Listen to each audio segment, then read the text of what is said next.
Halo teman-teman, pembahasan kita kali ini tentang sistem pernapasan pada manusia, yaitu sistem yang bertujuan utamanya menyediakan oksigen untuk proses metabolisme tubuh.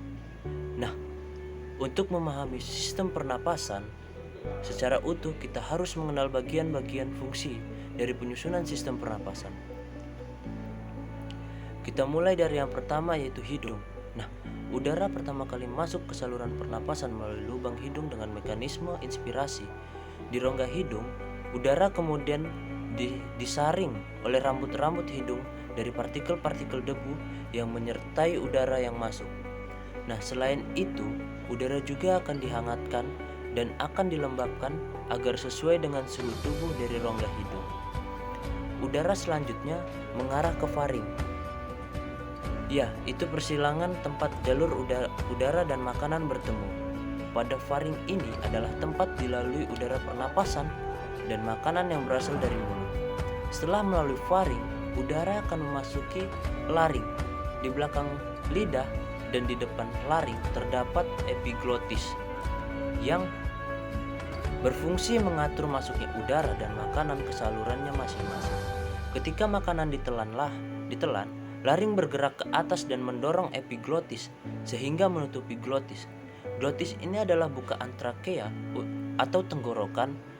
Hal ini memungkinkan makanan menuruni esofagus menuju ke lambung. Ketika makanan turun menuju lambung, glotis terbuka sehingga memungkinkan udara pernapasan masuk ke laring yang merupakan bagian atas dari saluran pernapasan. Di laring juga terdapat kotak suara. Suara yang dihembuskan dari dalam keluar mengalir cepat melalui pita suara, yaitu sepasang pita otot elastis di dalam laring. Suara dihasilkan ketika otot-otot di dalam kotak suara menegang atau kontraksi, yang kemudian merentangkan pita suara hingga bervibrasi atau bergetar. Suara tinggi dihasilkan dari pita-pita yang terentang erat dan bervibrasi sangat cepat.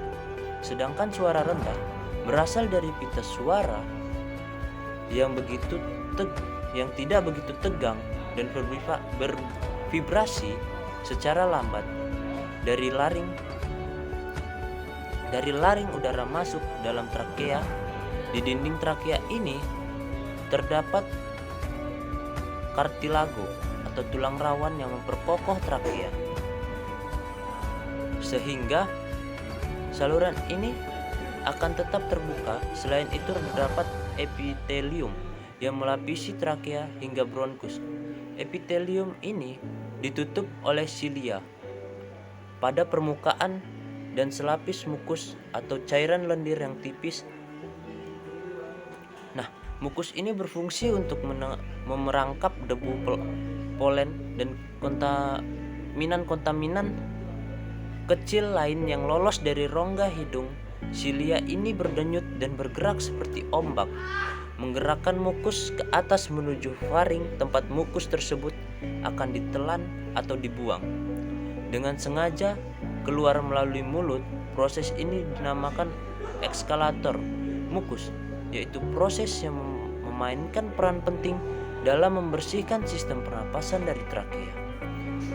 Selanjutnya terdapat dua cabang yang disebut bronkus.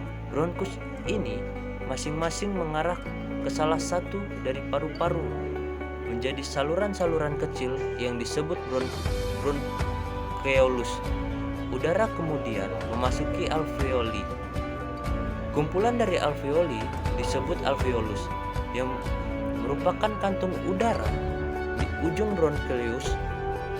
Oksigen dari udara yang memasuki alveoli akan terlarut di dalam selaput lembab yang melapisi permukaan dalam alveolis dan kemudian akan berdifusi melintasi epitelium ke dalam kapiler darah yang mengelilingi setiap alveoli. Sedangkan dalam arah yang berlawanan, karbon dioksida berdifusi dari kapiler darah melintasi epitelium alveoli dan menuju ke rongga udara untuk dikeluarkan tubuh melalui mekanisme ekspirasi. Terima kasih.